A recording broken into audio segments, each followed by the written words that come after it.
Oliku verse Strange 256. Ladies and gentlemen, thank you so much for being a part of this amazing family. My name is Simple MC. Mbao always okutusako ebyo ebiguddewo in real time, in the past, in the future, and of course the present. Now, njagala ate nkutwale buterevu olabe endooliito eziri mu lukiiko lw'amawanga ga Bulaaya kye bandiise European Union. Gwe munnankyukakyuka osaanidde olabe vidiyo eno. Targeting Russia's banking system and limiting operations of its shadow fleet. We are also intensifying our engagement with international partners concerning their financial support for Ukraine. The European Council also discussed the latest developments in the Middle East, including Iran, Gaza, and Lebanon. The situation in the region is extremely serious. Developments in Iran and the wider region threaten regional and global security. We condemn Iran's indiscriminate military strikes against countries in the region. We need de-escalation and maximum restraint, the protection of civilians and civilian infrastructure. The European Commission stands with its partners and friends in the region in a spirit of solidarity and friendship. Cyprus has been directly impacted by this war more than any other member state. The security of Cyprus, as of any member state, is the security of the European Union. We stand firmly in support of Cyprus, and we therefore welcome the deployment by member states of military assets in the Eastern Mediterranean. The European Council also expressed its deep concern about the increase in hostilities in Lebanon and its severe impact on civilians, including large-scale displacement, suffering, and loss of life. We will continue to stand by Lebanon, its authorities, and people. The European Council also discussed the deteriorating situation in Gaza, calling on Israel to allow immediate, unimpeded access and sustained distribution of humanitarian assistance at scale into and throughout Gaza. Earlier this month, the Commission announced €458 million in humanitarian aid for Palestine, Lebanon, Syria, Jordan, and Egypt in 2026. The war's most immediate impact on Europe is through energy. The Council called on the Commission to present a toolbox for targeted temporary measures to address the recent spikes in the prices of imported fossil fuels arising from the crisis in the Middle East. The Commission will act across all four components that determine electricity prices. First, on energy costs themselves. Member States can already make use of state aid measures to compensate for the cost increases of energy, and the Commission will further flexibilize the use of state aid for this purpose. Second, on grid charges. The Commission will prepare a legal proposal to improve the productivity of grid infrastructure and allow Member States to reduce grid charges for energy-intensive industries. Third, on taxes and levies, the Commission will propose to mandate lower tax rates on electricity and to make sure that electricity is taxed less than fossil fuels. And fourth, on carbon pricing. The emission trading system is working and delivering on its promise to massively reduce gas consumption. But we need to modernize it and make it more agile. We are preparing measures, including updating the benchmarks for free allocations and taking into account concerns of industry, increasing the firepower of Market Stability Reserve to reduce price volatility, and this will be followed by the broader review of the ETS system. The Commission will continue to report to the Council on the potential impact of recent developments for the EU in terms of energy security and energy prices, supply chains and migration, and will propose appropriate measures. Energy is just one element of Europe's overall competitive position. Leaders also discussed how to further deepen the single market. To this end, the Commission will soon present its One Europe, One Market roadmap. The roadmap will set out key legislative measures with a very clear timeline, targets, milestones for delivery by the end of 2027. Last week, the Commission presented the proposal for the EU Inc. This is a foundation and starting point for the EU's 28th regime. This makes it easier, faster and cheaper for our companies to start, scale and do business across the EU. Here we count on co-legislators to swiftly proceed with the adoption of this file. Our simplification agenda continues apace. The European Council called on the Commission, the co-legislators and Member States to continue ambitiously simplify rules and reduce administrative burdens at the EU, national and regional level. We have set an ambitious target of 25% cut in administrative burdens for all businesses and 35% for SMEs. Last year, the Commission tabled 10 omnibus proposals. These proposed measures have potential for 15 billion euros reduction of recurring administrative costs and 6 billion euros in one-off savings. These are real savings that contribute to boosting the competitiveness of EU companies. The European Council called on the co-legislators to agree all pending omnibus proposals before the end of 2026. This year, more than half of legislative initiatives in the Commission's work programme have a strong simplification focus. This means that they must deliver net administrative savings. In addition to further omnibus proposals, the Commission will introduce simplicity by design approach to future rules so that we improve the governance and development of legal texts. Finally, in the broader context of a further deteriorating geopolitical environment and Russia's war of aggression against Ukraine remaining an existential challenge for the European Union, the European Council also reaffirmed its determination to decisively ramp up Europe's defence readiness by 2030. The leaders also took stock of the progress on migration and held a lunch with UN Secretary General Guterres. And finally, leaders decided that the discussions on the next multi-annual financial framework would be postponed to the informal meeting of heads of state and government on 23rd and 24th of April in Cyprus.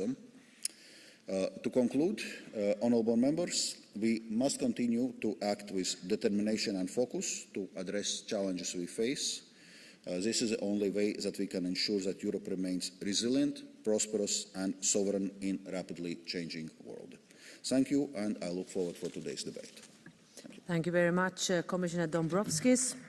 I'll now start with the speakers on behalf of the political groups, starting with the EPP group, Dolores Montserrat. Gracias, Presidente. Thank you, President, Council, President, Commissioner. The European Council has made it very clear. There's no government defending this war, but there's only one government, Sanchez, which is using it for electoral propaganda. We're concerned about stability, security and peace. It's very clear to Europe who our partners are and who constitutes a threat. The Iranian regime represses its own people, and especially women, and it's a threat to the Middle East. It's an authoritarian regime, and it is responsible for this collapse in the Middle East. The EU cannot only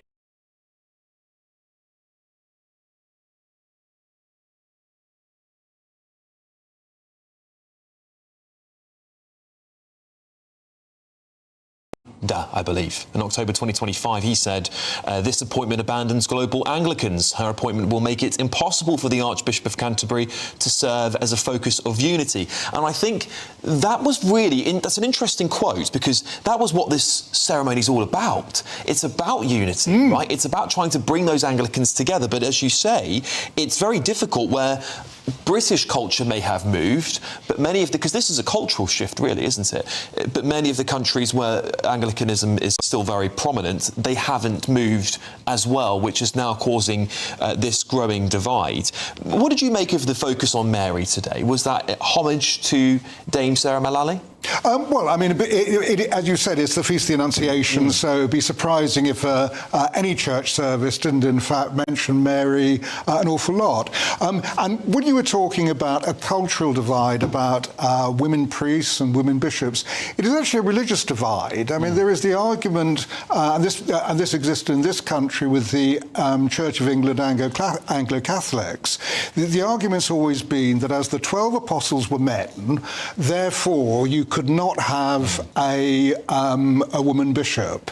Now, that doesn't take into account the fact that the star of the New Testament is Mary Magdalene. She gets more mentions than the Virgin Mary, although it's Mary's day today. She gets many more mentions. And so what the argument's been is actually more of a theological one, even than a cultural one. Interesting, yeah.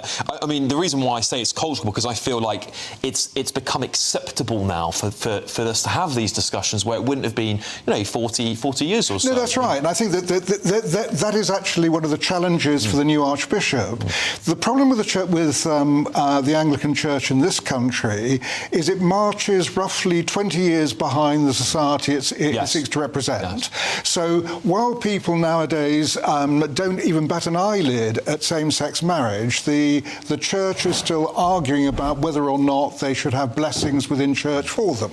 We're just seeing Prime Minister there just entered into his vehicle. I'm sure he's got a lot of business to do back in Westminster. Indeed, there's the opposition leader there, leader of the Conservative Party, Kemi Badenoch, and I believe the Speaker of the House there leading the way, from what I can see on my screen there as well, as they all, I guess, will be returning to Westminster rather rapidly. At least it's not too much of a journey for them to go, Nigel. No, it isn't. No, they're all there.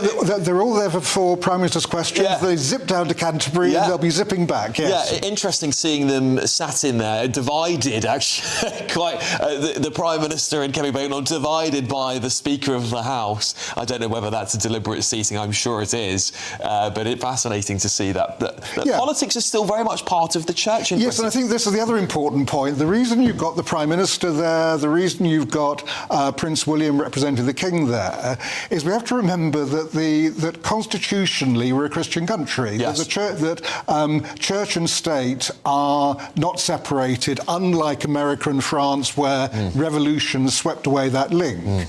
It's very much part of it. Well, that means, of course, the church is actually political. You've got 26 bishops sitting in the House of Lords as of right. They are legislators in Parliament, and we're the only country outside Iran that allows that. It's fascinating, isn't it? Let's talk about the King, because many people have been writing on yours saying, where is King Charles today? Because, of course, this is a very important moment. Nigel, you were telling me about this earlier. Would you like to tell the audience? Yes, in fact, what happened was that Sarah Mullally paid homage to the King as she is meant to do, and that was back in February after a service at St Paul's. So the side of it where she actually acknowledges the King as the Supreme Governor of the Church of England, that ceremony has already taken place, which is why he didn't need to be here today. And interesting, of course, Prince William and Catherine, their Princess of Wales, they'll be looking at the future, won't they? She will be Archbishop of Canterbury for 6 years, so we should expect another such appointment in 2032. I'm sure William's had to attend actually quite a lot of processions recently, hasn't he? Not only the passing of his grandmother, the late Queen Elizabeth II, but also the instalment of his father as King of the United Kingdom and the Commonwealth as well. This is the sort of stuff, I guess, that William is now probably thinking ahead, thinking, well, actually, I'm now looking at the future of my own, thinking about my own premiership coming up as king of the country and many other countries around the world, and he'll be wondering whether she might be the Archbishop of Canterbury. Perhaps. Yes, and also the role is actually incredibly important for the royal family. I mean, what the Archbishop of Canterbury becomes is the spiritual advisor to the King and the heirs to the throne. So they actually spend quite a lot of time together. And one of the important things is that they actually get on. Not all monarchs and Archbishops of Canterbury have got on. Indeed. One rather hopes they do this time. But I mean, yes, certainly what William will want to do is forge a relationship with Sarah Mullally, because they will be spending quite a lot of time together. Yeah, it's fascinating, isn't it? You talk about the history. I mean, with so many historic moments inside that church, inside that very church of Canterbury Cathedral. I'm trying to recount which king it was that ordered the murder of Henry II. Henry II. Yes. Thank you very much. I thought it might be. Ordered the murder of an archbishop who was reportedly killed inside. Thomas Becket. He had the top of his head cut off with a sword. That's right. And I mean, the history of Canterbury Cathedral is a wonderful place to go and visit. But the history of that, again, it shows how the church has developed. That Henry II, whether he meant to have Thomas Becket, who was then Archbishop of Canterbury, murdered or not, history doesn't know, but he did. And he, in fact, paid penance by actually going barefoot up to the doors of Canterbury Cathedral, where he was whipped. Indeed, yeah. Fascinating, isn't it? Of course, then made a saint as well, I believe. Let's talk about what Malali said in her sermon, shall we? Her first sermon. She started, of course, talking about Mary and this Feast of Annunciation, which, again, is very apt given the day. But she also then went on to talk about war, didn't she? Something that many religious figures do regularly. We've seen the Pope speak regularly about wars and wanting there to be peace. She said about war in the Middle East, Sudan, Ukraine, and a call for peace. This is quite a normal Christian tradition, might I say. However, she then does go to speak on about failure in Christianity, right? Failure in Christianity. Community. I think that was a nod to Justin Welby, was it not? Yes, I mean, I think the problem that obviously that the church has been having is there have been a number of scandals there, and as a result of that, she is going to have to address them. Indeed. Nigel, thank you very much. All right, coming up, we'll be moving on. Is an end in sight for the Iran war? The US sends a 15-point ceasefire plan to Iran, with Donald Trump claiming victory. That's coming up next.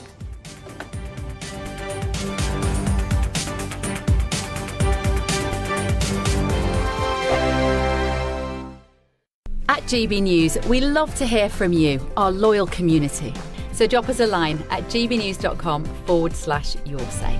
There you can talk to each other and also to the presenters live on air.